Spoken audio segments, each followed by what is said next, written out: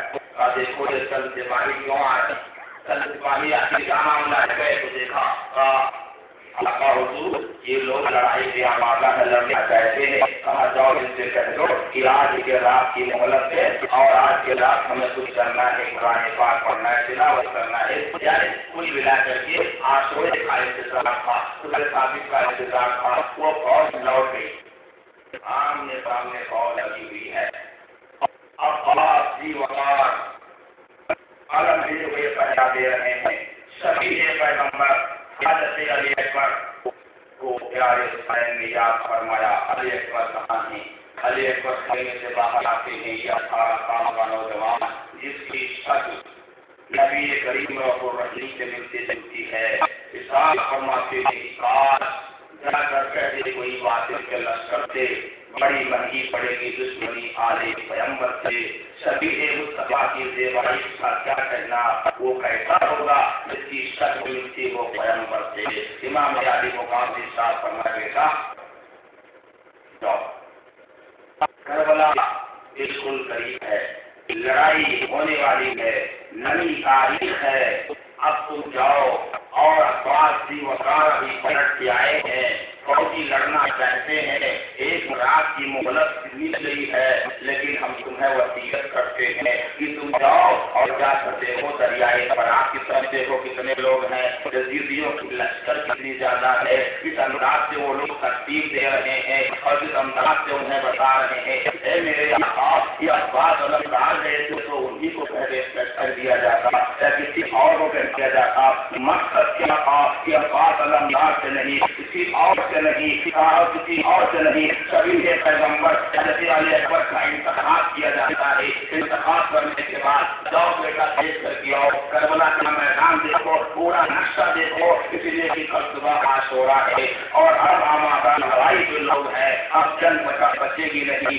اب لڑنا ہی پڑے گا اور شہید ہونا پڑے گا، جاؤ پورا میدان دیکھ کر کے آؤ، وہ دوپہر کا وقت ہو چکا ہے اور یہ سورج بالکل ہاتھوں تاپ سے گرمی بکھیر رہا ہے اور گیلی زمین ہے اور پورا میدان ریت سے بھرا ہوا اور ریت سے بھرا ہوا ہے، گرمی شدید پڑ رہی ہے، اسی شدید کی عالم میں علی اکبر تشریف لے گئے، دریائے فرات کو دیکھا، لشکر جرار کو دیکھا، ادھر سے گھوم کے آئے، پلٹ کے آئے، میدان کربلا کا نقشہ دیکھا، اور جب میدان کربلا کا نقشہ دیکھ کر کے امام علی مقام کے قریب پہنچے تو وہ روتے ہوئے آئے، آنکھوں میں آنسو تھے، علی اکبر رو رہے تھے، پیارے حسین نے اشارہ فرمایا بیٹا تم کو گئے تھے اور آپ کو دیکھنے، کربلا کا میدان دیکھنے گئے تھے یا کسیوں کا لشکر دیکھنے گئے تھے، تم علی کے پوتے ہو، حسین کے بیٹے ہو، تم کمزور نہیں ہو،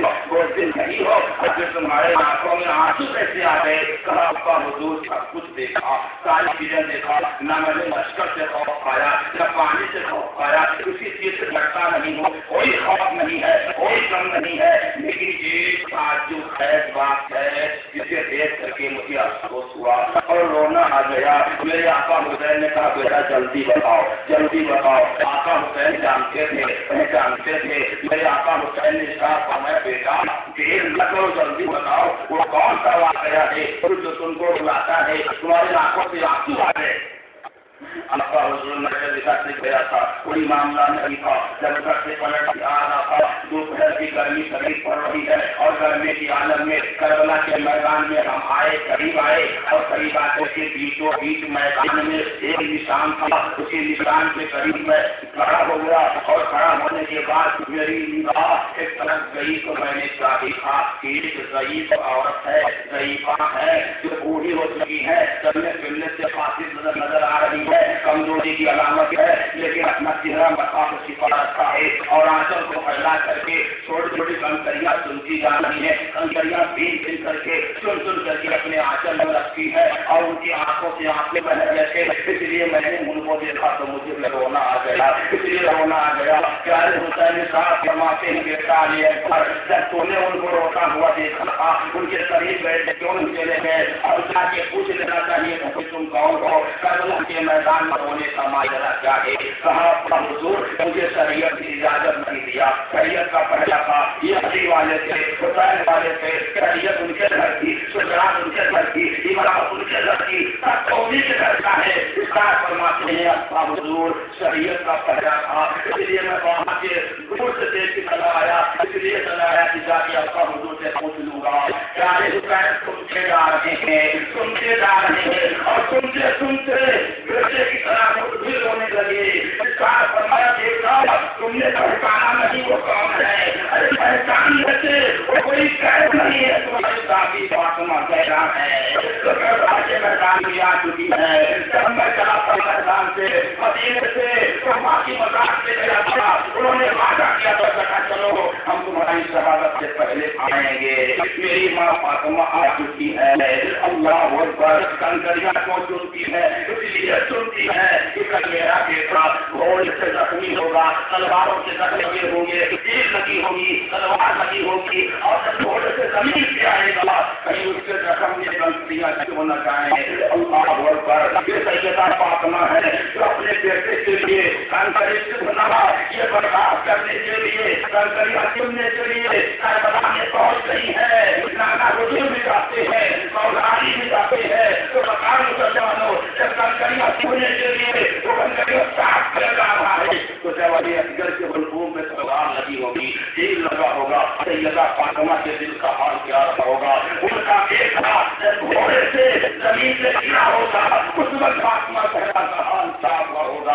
لیکن کیوں سب کچھ برداشت کیا جا رہا ہے کہ نام کی امت کا بیڑا پار ہو جائے. یہ غم خالی ہے، یہ غم حسین کا ہے. اس لیے مسلمانوں بادشاہ کربلا نے اپنے بیٹے علی اکبر کو بتایا اے بیٹے تم وہاں جاتے اور جا کر کے دیکھ لیتے. یہ خواب کا منظر نہیں تھا. امام الانبیاء صحیح سے پیغمبر اعظم صلی اللہ علیہ وسلم کے گھرانے کی بات ہے، ان کی شہادت کی بات ہے. اور مسلمانوں کی دیکھو یہ کون ہے جو میدان کربلا میں اس طریقے کے ساتھ کہ میرا بیٹا اسی مقام پہ گرے گا.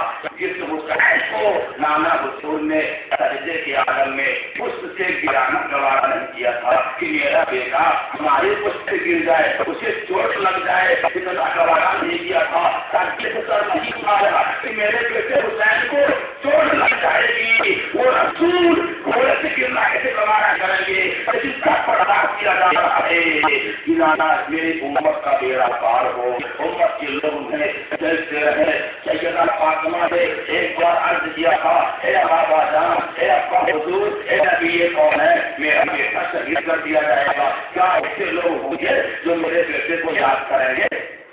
میرے نبی نے صاف فرمایا ہاں تمہارے بیٹے کی یاد صبح قیامت کو کوئی بھلا نہیں کرتا ہے. اس لیے کہ یہ خدا کی ذمہ داری ہے. حسین آخری سجدے پر خدا کو یاد کرے گا اور خدا اسے یاد کرواتا رہے گا.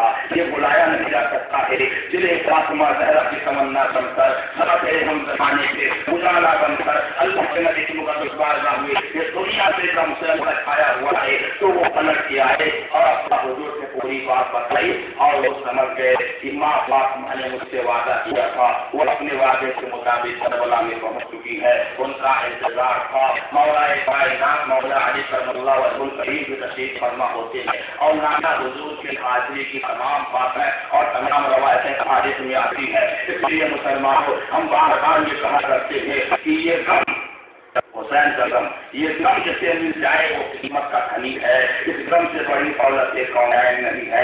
امام الانبیاء کے نواسے کی شہادت کا یہ پس منظر اور سامنے لگا دیا جاتا ہے. آخر کار ایک وقت ایسا دیا جاتا ہے کہ بادشاہ کربلا امام علی مقام نے رات کو شام ہو جاتی ہے. یہ سارے منظر دیکھنے کے بعد حسین صاحب استقامت پہ ہیں اور اللہ کے نبی امام الانبیاء سرکار دو عالم صلی اللہ علیہ وسلم مقدس بارگاہ میں میدان کربلا سے پلٹ کر اپنے اپنے خیمے میں آ گئے.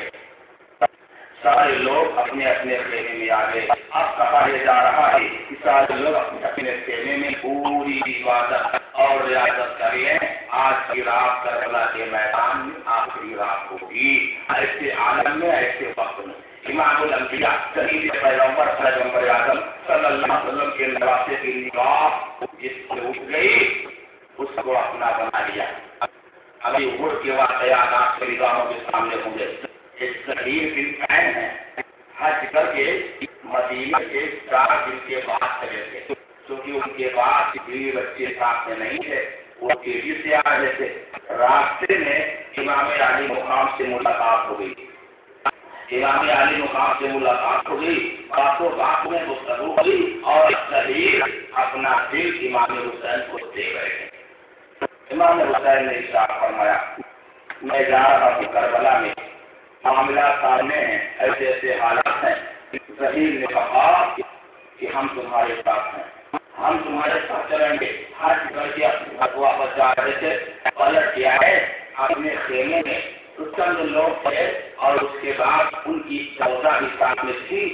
آپ نے اپنی بیوی سے کہا کہ دیکھو دیکھو ہم امام حسین کے ساتھ جا رہے ہیں اور اب آج سے ہمارا تمہارا کوئی تعلق نہیں ہے، اس لیے کہ میں نے سنا ہے حدیث پاک میں ایک مقام پر مال غنیمت تقسیم ہو رہا تھا تو میرے ابا حضور نے بتایا تھا اے بیٹے تو جو مال غنیمت لے رہا ہے، اس مال غنیمت سے بہتر وہ وقت ہوگا جب حسین مدینے سے مکہ سے کربلا جا رہے ہوں گے جہاد کے لیے، تو اگر ایسا موقع تجھے مل جائے تو تو ساری دولت کو کھو کر مار دینا، حسین کے ساتھ ہو جانا اس دولت سے بہتر ہوگا۔